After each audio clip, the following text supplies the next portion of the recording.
साधारणपणे मी आता तुम्हाला आजची स्टेटस सांगू इच्छितो की साधारण महाराष्ट्राला एक आपण मागच्या 8-10 दिवसात जर बघितलं तर 20 जानेवारीच्या दरम्यान महाराष्ट्रामध्ये 5,000-6,000च्या दरम्यान केसेस होत्या आणि आता महाराष्ट्रामध्ये 11,492 हे कालचं त्या ठिकाणी आहे आणि आज कदाचित 20,000पर्यंत सुद्धा ही आकडा जाऊ शकतो. मुंबईची जर तुलना केली ऍक्टिव्ह रुग्णांची संख्या हो ऍक्टिव्ह रुग्णाची मुंबईची जर तुलना केली तर मुंबईमध्ये साधारणपणे 20 जानेवारीच्या दरम्यान 300च्या दरम्यान केसेस होत्या. आज आपण 29 आहोत म्हणजे 7 दिवसाच्या आत साधारण त्या केसेस आज 1300 आहेत आणि आज संध्याकाळी जे रिपोर्ट होतील ते अंदाजे 2200 केसेस रिपोर्ट होतील. म्हणजे जवळजवळ आपण 7 टाइम्स आपण या 7 दिवसामध्ये वाढलेलो आहोत. म्हणजे एखाद्या 2 दिवसामध्ये डबलिंग होतंय अशा पद्धतीची परिस्थिती सध्याची आहे. आणि म्हणून मला असं म्हणायचं की साधारणपणे रोज रुग्णांची जी काही ऍक्टिव्ह रुग्णांची संख्या जी नोंदवली जायची ती 400, 500, 600 अशी असायची. परंतु ती आता कदाचित आज 2000च्या पुढे एक केसेस असू शकतील म्हणजे पॉझिटिव्ह केसेस असू शकतील अशी परिस्थिती निश्चित प्रकारे आहे. आणि त्यामुळे ही जी काही परिस्थिती आपण पाहतोय मी मुंबईचं सुद्धा मी मुद्दाम सांगेल की रोज 51,000 टेस्ट केल्या जात आहेत. पण एवढ्या टेस्टच्या नंतर जे पॉझिटिव्ह येत आहेत आता 51,000 मध्ये 2200 जर का पॉझिटिव्ह आले तर साधारण 4% हा पॉझिटिव्हिटी रेट मुंबईचा त्या ठिकाणी आपल्याला पाहायला मिळतो जो नक्कीच चांगला नाही. पॉझिटिव्हिटी रेट आणि त्यामुळे जर 4% जर पॉझिटिव्हिटी रेट मुंबईचा जात असेल तर आज आपल्याला नक्कीच काळजी घेण्याची गरज वाढलेली आहे. दिल्लीमध्ये बऱ्यापैकी रेस्ट्रिक्शन्स वाढवले म्हणजे पूर्ण ओरिजिनल रेस्ट्रिक्शन्स वर दिल्ली आलेली आहे. त्या ठिकाणी मॉल्स असतील, रेस्टॉरंट्स असतील, मॅरेजेस असतील या सगळ्यांवर रेस्ट्रिक्शन्स लावण्यात आलेले आहेत. आणि आपल्या इथे जर आपण या सगळ्या गोष्टी जरा कॅज्युअली घेतल्या सहजासहजी घेतल्या तर त्याची नक्कीच किंमत संख्यात्मक वाढ होऊन आपल्याला त्या ठिकाणी चुकवावी लागणार आहे. आणि म्हणून मला असं आवर्जून सांगायचं की कुठल्याही परिस्थितीत आपल्याला कोविड अनुषंगिक वर्तणूक ही स्ट्रिक्टली पाळावी लागेल हा झाला एक भाग. पण रेस्ट्रिक्शन्स मध्ये सुद्धा जर गरज पडत असेल आणि आपण जर का पाळणारच नसलो तर काही प्रमाणात तरी वाढ होण्याची शक्यता नाकारता येत नाही. या सगळ्या बाबतीतलं निर्णय आदरणीय मुख्यमंत्री, टास्क फोर्स आणि आमचा आरोग्य विभाग एकत्रितपणे घेईल. माननीय मुख्यमंत्र्यांनी कालच्या कॅबिनेटमध्ये आम्हाला सांगितलं ज्यावेळेस आमचं प्रेझेंटेशन आरोग्य विभागाचं झालं त्यावेळी की ताबडतोबीनं टास्क फोर्सची मीटिंग घेऊन वाढत असलेला पॉझिटिव्हिटी रेट, वाढत असलेली ऍक्टिव्ह रुग्णांची संख्या आणि ओमायक्रॉनची सुद्धा आजची स्थिती अशी 167 आहेत. त्यातल्या जमेची बाजू एक आहे की 91 निगेटिव्ह होऊन डिस्चार्ज झालेले आहेत आणि त्यामुळे ओमायक्रॉन मध्ये डेथ नाही आहेत. ओमायक्रॉन पेक्षा सुद्धा चिंतेचा विषय की हे डिफरंट व्हेरियंट्स जे काही आता म्हणजे ओमायक्रॉनच घेऊन बसून चालणार नाही पण जे आज पॉझिटिव्ह केसेस वाढत आहेत ती खरी काळजीचा निश्चित प्रकारे विषय आहे. आणि त्यामुळे माननीय मुख्यमंत्री महोदयांच्या नेतृत्वाखाली जी मीटिंग होईल कदाचित आज वेळ दिला तर आज, उद्या वेळ दिला तर उद्या, त्या दृष्टिकोनातून योग्य तो निर्णय कदाचित रेस्ट्रिक्शन्सच्या थोड्याफार अधिक रेस्ट्रिक्शन्स वाढवण्याची गरज निर्माण होऊ शकेल. टास्क फोर्सचं सुद्धा मत त्याच्यामध्ये घेतलं जाऊ शकेल. कारण आज आपण बघतोय की लग्न असतील किंवा मोठे कार्यक्रम असतील ते जरा अत्यंत बिनदिक्कतपणे काही त्याच्यात रेस्ट्रिक्शन्स न पाळता त्या ठिकाणी केले जात आहेत. आणि म्हणून यावर जरा अधिक पोलीस विभागाला सुद्धा आणि प्रशासनाला सुद्धा सांगून बंधनं आणावे लागतील. दुसरा महत्वाचं सोल्युशन, एक तर रेस्ट्रिक्शन्स असतील, दुसरं काही जरी झालं तरी कोविड अनुषंगिक वर्तणूक असेल, आणि तिसरं महत्वाचं आहे ते व्हॅक्सिनेशन. व्हॅक्सिनेशनच्या बाबतीत मंत्रिमंडळात सुद्धा आम्ही ही काळजी व्यक्त केली की व्हॅक्सिनेशनचा 8 लाख पर डेचा रेट आज 5 लाखावर आलाय आणि तो नक्कीच घोषणावं नाही. आणि त्यामुळं लोकल लिडरशिप्स, सर्वपक्षीय लोकल लिडरशिप्स, जे ज्या ज्या जिल्ह्यात तालुक्यातले आमदार असतील त्यांचा आमदारांचा मतदारसंघ, जिल्ह्याचे पालकमंत्री, प्रशासनातला संपूर्ण विषय, NGOs, विविध धार्मिक संघटना, सगळ्यांनी एकत्र येऊन जे निगेटिव्ह मेंटॅलिटी व्हॅक्सिनेशनच्या संदर्भात असेल ती निगेटिव्ह मेंटॅलिटी कशी सकारात्मक करता येईल त्या दृष्टिकोनातून सुद्धा जाणीवपूर्वक प्रयत्न करणं गरजेचं आहे.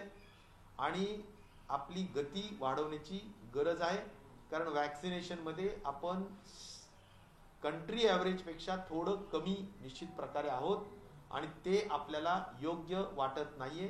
कुठल्याही परिस्थितीत आपल्याला व्हॅक्सिनेशनचा ड्राईव्ह अतिशय जोरकस पद्धतीनं घेऊन आपल्याला 100% एकही व्यक्ती असा राहता कामा नये की ज्यांनी व्हॅक्सिन घेतलेलं नाही. त्यामुळं व्हॅक्सिन ज्याला पहिलं प्राधान्य देऊन आपल्याला ते करावं लागेल. आणि ते करण्यासाठी आरोग्य विभाग निश्चित प्रकारे तत्पर आहे, पण त्याला सर्व लिडरशिप, तिथली लोकल आणि स्थानिक प्रशासन आणि सगळ्याच लोकांनी त्याला टीमवर्क मधून काम करणं गरजेचं आहे. आणि व्हॅक्सिनेशन जे राहिलेले लोक आहेत त्यांना व्हॅक्सिनेशन करून घेणं गरजेचं आहे. आज व्हॅक्सिनेशन मध्ये महाराष्ट्राने 13,21,90,373 एवढे व्हॅक्सिनेशन झालेले आहेत. हे नक्कीच एक मोठा आकडा आहे. आणि पहिला डोस जो आहे तो जवळजवळ 87% लोकांनी पूर्ण केलेला आहे. म्हणजे जवळजवळ 8 कोटी लोक यांनी व्हॅक्सिन पूर्ण केलेले. 9 कोटीचं टार्गेट आहे आपलं, आणि त्यामुळं 1 कोटी अजून राहिलेलं आहे. अपेक्षा करूया की लवकर एक 5 लाख 8 लाखाच्या दरम्यान जरी आपण लवकर करू शकलो तर एक खरं तर 98-96 किंवा साधारणपणे एक 10-15 दिवसाच्या दृष्टिकोनातून हा विषय संपायला हवा. दुसरं व्हॅक्सिनेशन 57% झालेलं आहे, सेकंड डोस, आणि त्यामुळे ते सुद्धा साधारणपणे 5.5 कोटीच्या दरम्यान दोन्ही व्हॅक्सिनेशन झालेले संख्या आपल्या महाराष्ट्रामध्ये आहे. तर व्हॅक्सिनेशनवर आपल्याला जोर द्यावा लागेल, हेही मला या निमित्ताने सांगायचंय. ओमायक्रॉनच्या संदर्भात जे काही प्रोटोकॉल सांगितले गेलेले आहेत त्यामध्ये स्क्रीनिंगचं काम संपूर्ण जे काही हाय रिस्क कंट्रीज आहेत त्याच्यातून येणाऱ्या फ्लाईट्स चालू आहे. सर्व्हिलन्स, जे लोक येऊन आलेले आहेत या हाय रिस्क कंट्रीज मधून, त्यांचं सर्व्हिलन्स करून त्यांना शोधून त्यांचं टेस्टिंग करून जिनोमिक सिक्वेन्सिंग करण्याचं काम चालू आहे. आणि त्याचबरोबर या व्यतिरिक्त जिनोमिक सिक्वेन्सिंग साठीच्या मूलभूत सुविधा मध्ये सुद्धा वाढ करण्याची कार्यवाही सुद्धा केली जात आहे.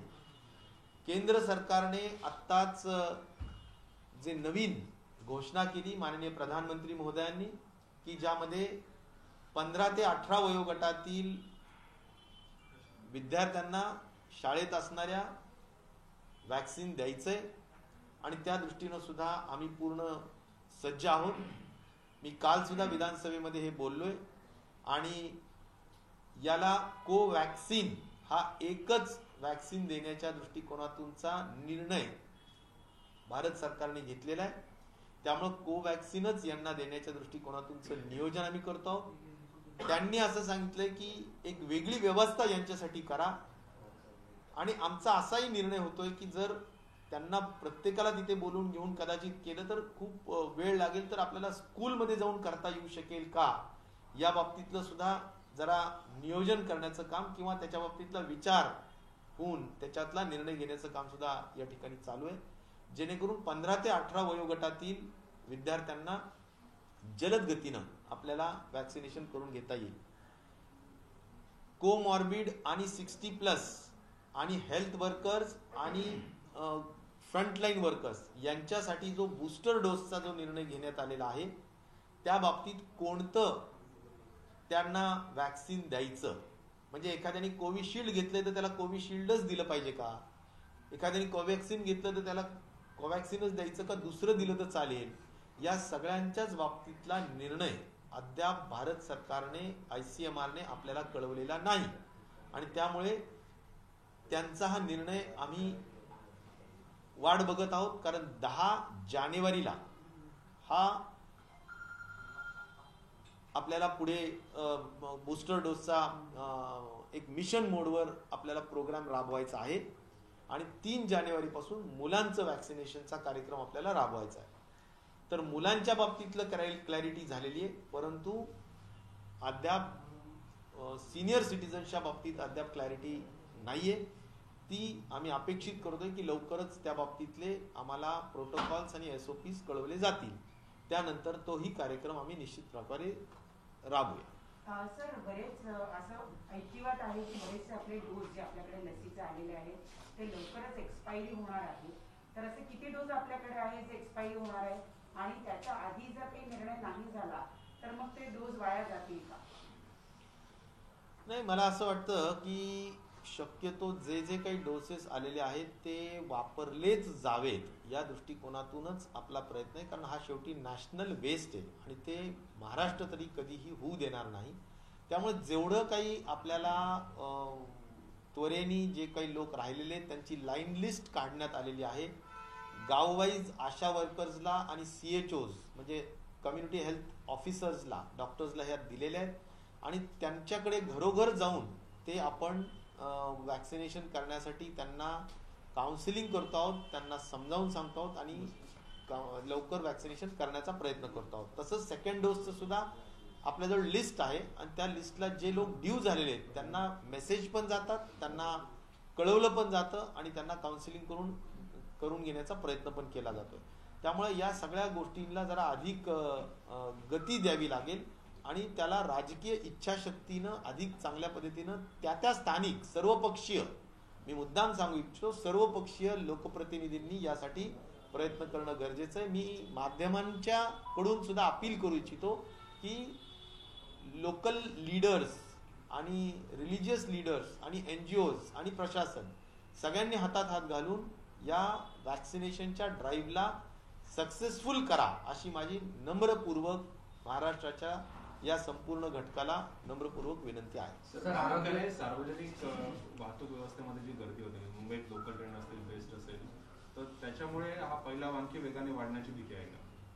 निश्चित प्रकारे आपल्याला गर्दी टाळावीच लागणार. मग ती वाहतुकीमध्ये असो, लग्नांमध्ये असो, पार्टीजमध्ये असो, एक म्हणजे या वेगवेगळ्या पद्धतीच्या ज्या सेलिब्रेशन्स चालू असतात त्या सगळ्या बाबतीतल्या आपल्याला कुठेतरी रेस्ट्रिक्शन्स पाळावे लागतील. कारण ज्या गतीनं आज व्हायरसची ॲक्टिव्ह पेशंटची संख्या वाढतीये, मला असं वाटतं की तो अलारामिंग सिच्युएशन आहे आणि आपल्याला काळजी घेण्याची निश्चित प्रकारे गरज आहे. सर, मुंबईमध्ये प्रदूषणाचं प्रमाण जास्त आहे. या प्रदूषणामुळे देखील रुग्णांची संख्या वाढू शकते का? नाही, प्रदूषणाचा आणि तसा काही सायंटिफिकली मला माझ्या ऐकिवात नाहीये की तसं काही संबंध आहे. परंतु एक आहे की ते आपण जसं म्हणतो की संसर्ग होण्यासाठी आपण थेंबातूनच तो संसर्ग होतो, तर त्या दृष्टीनं कॉन्टॅक्ट्स टाळावेत आणि कुठल्याही परिस्थितीत आपण स्वतः इतरांना संसर्ग होणार नाही या दृष्टिकोनातून मास्क आणि सोशल डिस्टन्सिंग आणि हँड सॅनिटायझिंगच्या गोष्टी अधिक प्रभावीपणे जगभरामध्ये त्याचा परिणाम चांगला जाणवतो. सर, ओमायक्रॉनची जी लक्षणं आहेत ती कमी दिसत आहेत, म्हणजे जेवढी आपल्याला पहिल्या पिरियडमध्ये दिसत होती तेवढी नाहीये. तर क्वारंटाईन पिरियड कमी करण्याबाबत काही चर्चा सुरू आहे का? कारण 7 ते 14 दिवसाचा क्वारंटाईन पिरियड आपल्याकडे आहे, इतर देशांमध्ये तो कमी केलेला आहे, त्याच्यामुळे रुग्णखाटा सुद्धा त्वरेने रिकाम्या होऊ शकते. क्वारंटाईन पिरियडच्या संदर्भात जे ICMR सांगेल ती पूर्व दिशा असते. कारण कुणाच्या तरी एका अथॉरिटीच्या अनुषंगाने देशामध्ये संपूर्ण कोविडच्या अनुषंगाने काम झालं पाहिजे. ते ICMR आणि भारत सरकारचा स्वास्थ्य विभाग म्हणजे आरोग्य विभाग त्यांच्या ज्या काही डायरेक्टिव्ज असतात त्यांच्या अनुषंगाने आपण कार्य करतो. त्यांनी त्यांच्याकडे निश्चित प्रकारे आपला हा जो काही क्वारंटाईन पिरियड कमी करण्याच्या संदर्भातली जी कदाचित इतर जगाच्या तुलनेतली जी मागणी आहे निश्चित प्रकारे महाराष्ट्र शासनाच्या वतीनं आरोग्य विभागाच्या वतीनं आम्ही सांगू आणि तो जर का सायंटिफिकली त्याला बेस असेल की काही कमी करायचं तर ते पण निश्चित प्रकारे करतील. आम्ही त्यांच्या निदर्शनास आणून देण्याचं काम निश्चित प्रकारे करू. सर, आपण पहिल्या आणि सेकंड वेव्ह मध्ये जेव्हा रुग्ण वाढत होते तेव्हा खासगी कंपन्या आहेत त्यांना आवाहन केलं होतं की वर्क फ्रॉम होम ही संकल्पना राबवावी. आता बहुतेक कंपन्यांनी कर्मचाऱ्यांना कामावर बोलवण्यास सुरुवात केलेली आहे. आता पुन्हा एकदा रुग्ण वाढत आहेत तर तुमचं हे आव्हान असेल का खासगी क्षेत्रात? मला असं वाटतं खाजगी क्षेत्राच्या कर्मचाऱ्यांनाच फक्त हे करून नाही चालणार तर आपल्याला ओव्हरऑलच सिच्युएशन जर डबलिंग रेट इतका झपाट्याने वाढत असेल तर काळजी घेण्याची गरज आहेच. आणि आता मी सांगतो काय की दिल्लीमध्ये अनेक ठिकाणी ह्या सगळ्या रेस्ट्रिक्शन्स लागलेल्या आहेत आणि अनेक राज्य या सगळ्या बाबतीत आता लक्ष ठेवून आहेत.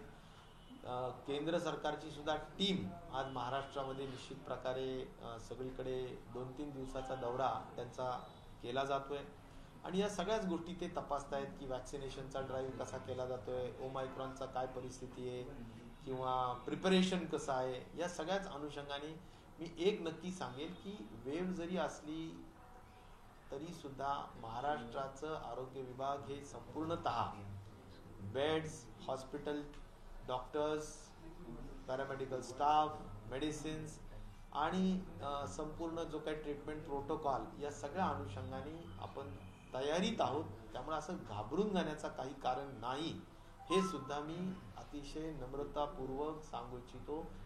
फक्त काळजी घ्या हा मात्र माझा जाणीवपूर्वक या निमित्ताने सूचना असणार आहेत. कारण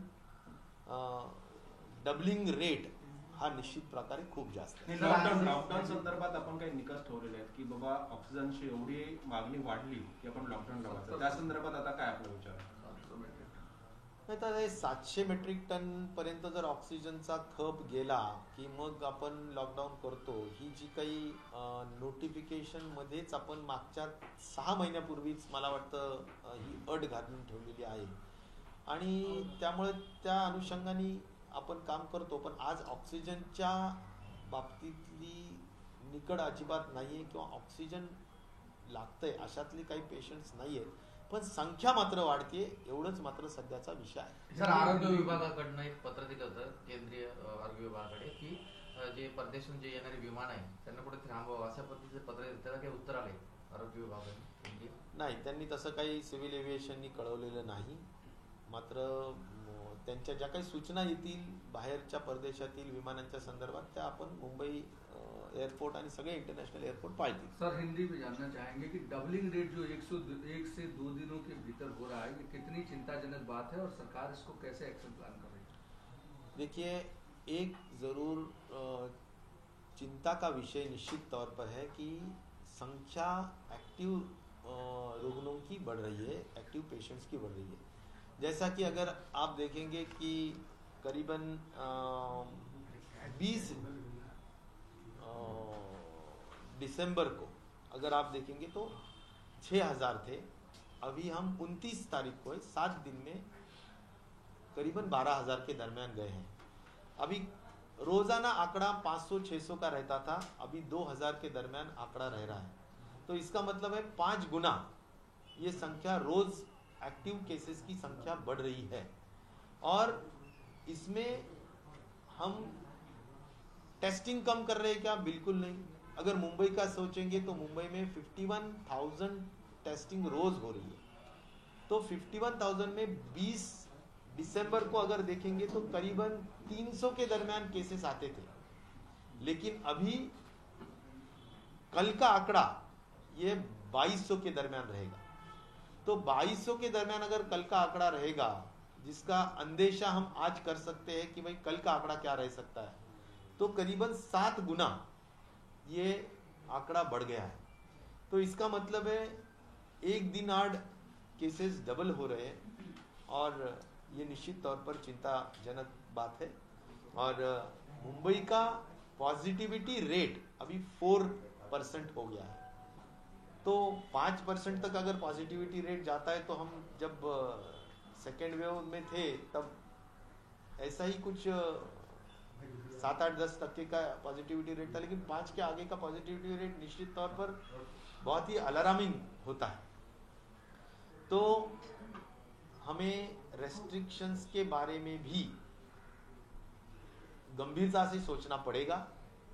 टास्क फोर्स माननीय मुख्यमंत्री जी और स्वास्थ्य विभाग महाराष्ट्र शासन, इनका एकत्रित मीटिंग निश्चित तौर पर आज या कल में माननीय मुख्यमंत्री जी के कन्वीनियंस से होगी और उस पे किस तरह से हम बढ़ते हुए एक्टिव केसेस का सामना कर सकते हैं, इसके बारे में स्ट्रैटेजी, इसके बारे में जो भी है प्लानिंग वो की जाएगी।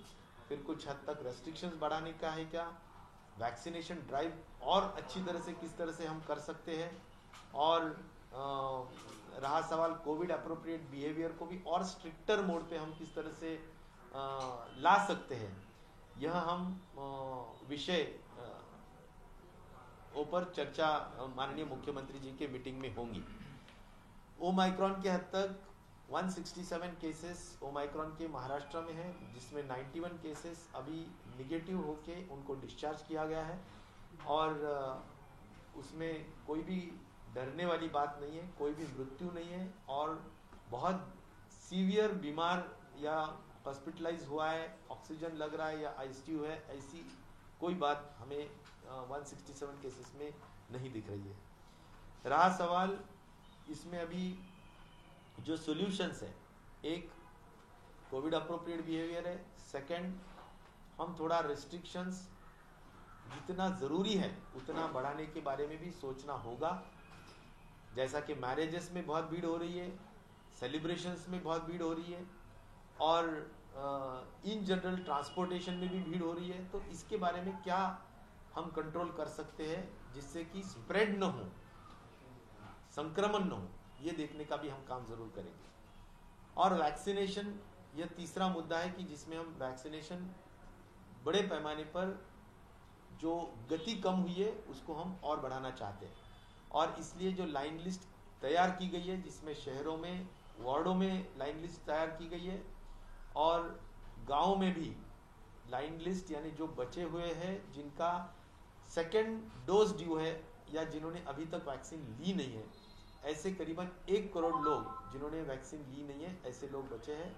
9 करोड़ का टारगेट है, 9 करोड़ 25 लाख का। 8 करोड़ फर्स्ट वैक्सीन डोज हुआ है जिसका परसेंटेज 87 है और सेकेंड डोज 5 करोड़ 25 लाख हुआ है जिसका परसेंटेज 57% है और हम चाहते हैं कि ये जल्द से जल्द पूरा किया जाए।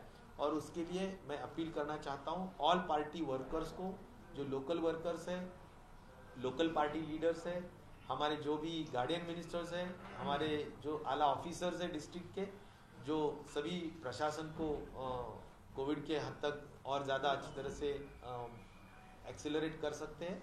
तो ये वैक्सीनेशन का ड्राइव हमें एक्सेलरेट करना ये समय की मांग है और हम इसे बहुत ही सीरियसली ले रहे हैं। मैं अपील करना चाहता हूँ जो बचे लोग हैं उनको और हमारे सभी टीम लोगों को कि इसमें बहुत ज्यादा गंभीरता से लिया जाए। सवाल ये है कि पर मिलियन हम सिर्फ 51,000 केस टेस्ट जो है वो मुंबई में कर रहे हैं। हालांकि मुंबई में नंबर्स जो है वो बढ़ रहे हैं। डबलिंग रेट की आपने बात की, 4% का हमारा डबलिंग रेट हुआ है। ये एक सवाल है, तो क्यों कम केसेस टेस्ट हुए? दूसरा, जैसे आपने कहा कि 8 लाख हम लोग डोसेज हर दिन देते थे, वो 5 लाख हो गए हैं। ये कम होने के क्या रीजन है और क्यों किए गए ये कम? ये देखिए, टेस्टिंग के हद तक हम कम करने का कोई वजह नहीं है, हम टेस्टिंग तो बढ़ा रहे हैं। हम तो ये बोल रहे हैं कि 51, अभी तो देखो करीबन 1000 केसेस कल थे, तो 1100 केसेस में हमने 51,000 टेस्टिंग की है। तो टेस्टिंग कम की है ऐसा नहीं है, टेस्टिंग बिल्कुल कम नहीं कर रहे हम, लेकिन जो केसेस जो टेस्टिंग कर रहे हैं उसमें 4% वो आ रहा है, तो इसका मतलब है कि पॉजिटिविटी रेट बहुत बढ़ गया है और हमें टेस्टिंग भी बढ़ाना चाहिए और कांटेक्ट ट्रेसिंग और ये भी बहुत अच्छी तरह से करना ज़रूरी है। तो इस तरह से मुझे लगता है कि ये जो केसेस जो बढ़ रहे हैं तो उसके लिए हमने जो रेस्ट्रिक्शंस, कोविड अप्रोप्रिएट बिहेवियर और वैक्सीनेशन, इसके ऊपर ज़्यादा अमल करना जरूरी है। भीड़ जो बढ़ रही है लगातार मार्केट्स में या सामने, अब 31 है, भीड़ बढ़ रही है, उसको लेकर रेस्ट्रिक्शन को लेकर क्या है, और भीड़ कोविड अप्रोप्रिएट बिहेवियर का पालन जो नहीं हो रहा है उसको? निश्चित तौर पर देखो, पेनल्टीज की गई है, पेनलाइज कर रहे हैं, कितना तो भी फाइन मुंबई महानगर पालिका ने इकट्ठा किया है, पुलिस ने इकट्ठा किया है, लेकिन अभी ऐसा है कि ये जो माइंडसेट है, ये माइंडसेट की भी एक दुरुस्त होने की ज़रूरत है और उसको सभी लोगों ने गंभीरता से लेने की निश्चित तौर पर ज़रूरत है। सर, पब्लिक ट्रांसपोर्ट की बात करिए आपने, बहुत सारे पब्लिक ट्रांसपोर्ट हैं जिनमें भीड़ आमतौर पर अभी देखी जा रही है और कुछ राज्यों ने ऐसा किया है कि जो डबल वैक्सीनेटेड हैं उनको ही अलाउ किया जाता है।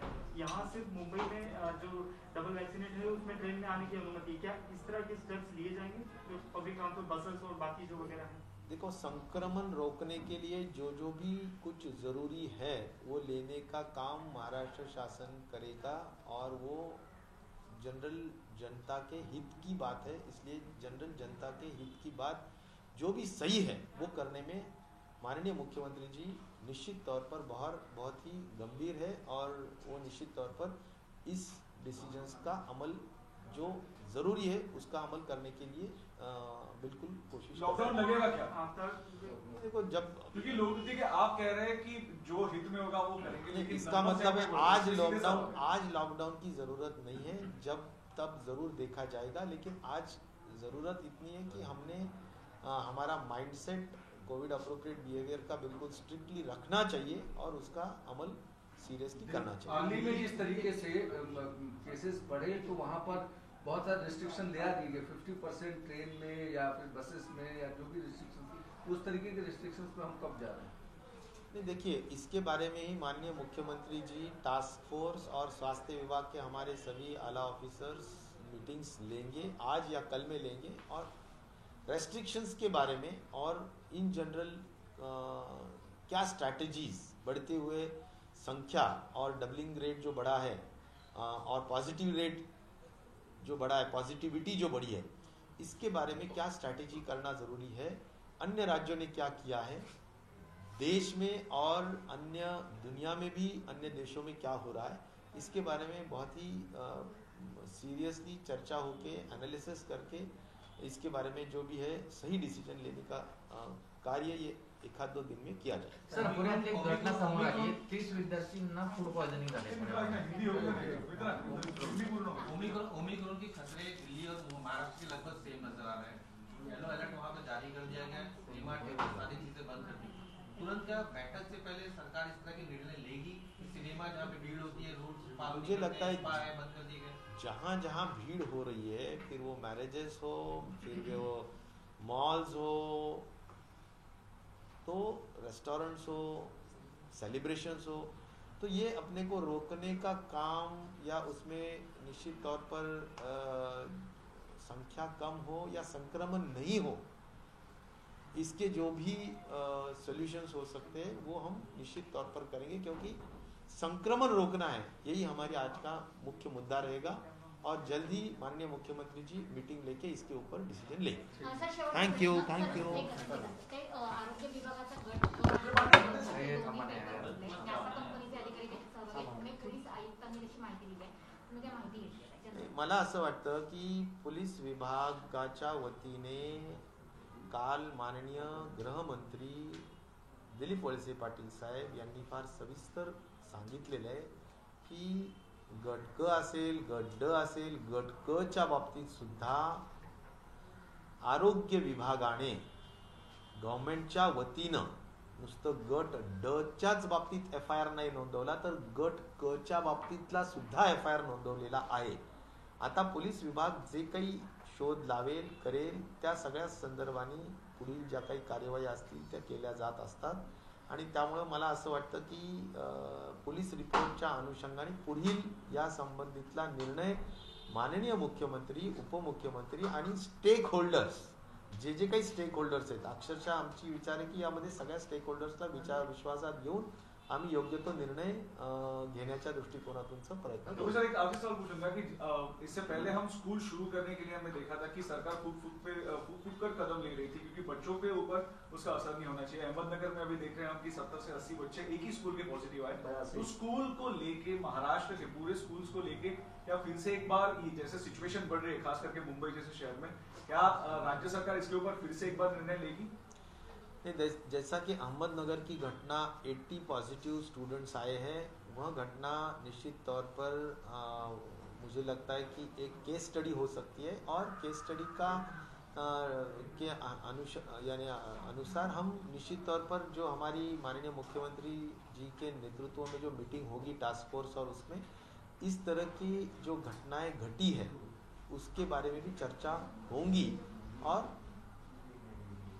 वो केस स्टडी के माध्यम से अगर कुछ निर्णय लेना है उसके बारे में तो वो निर्णय सोच के लिया जाएगा. आज एकदम जल्दबाजी से निर्णय लेना ठीक नहीं है, उसके बारे में टोटल सोच के निर्णय लिया जाएगा. सर शाळेच्या बाबतीत फक्त सांगा, 1ली ते 7वीच्या शाळांबाबत आपण काही ठोस निर्णय घेतोय का? 8वी ते 12वी शाळेच्या बाबतीत माझं एवढंच सांगणं आहे की काही ठिकाणी शाळामध्ये मुलं पॉझिटिव्ह आल्याचं अहमदनगर वगैरेच्या ठिकाणी कळलंय, परंतु त्याची एक प्रॉपर केस स्टडी करावं लागेल, लक्षात घालावं लागेल. मुलांमध्ये खूप गंभीर आजार हा होत नाही.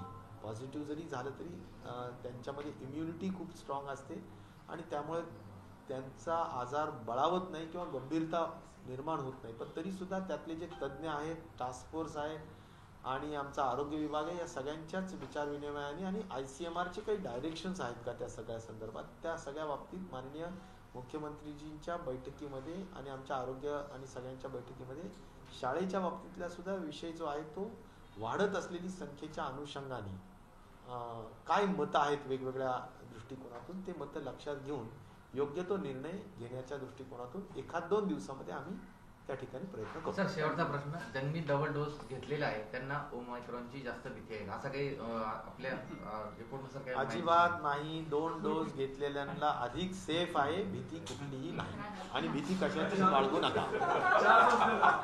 छत्रपतींचा विचार म्हणजे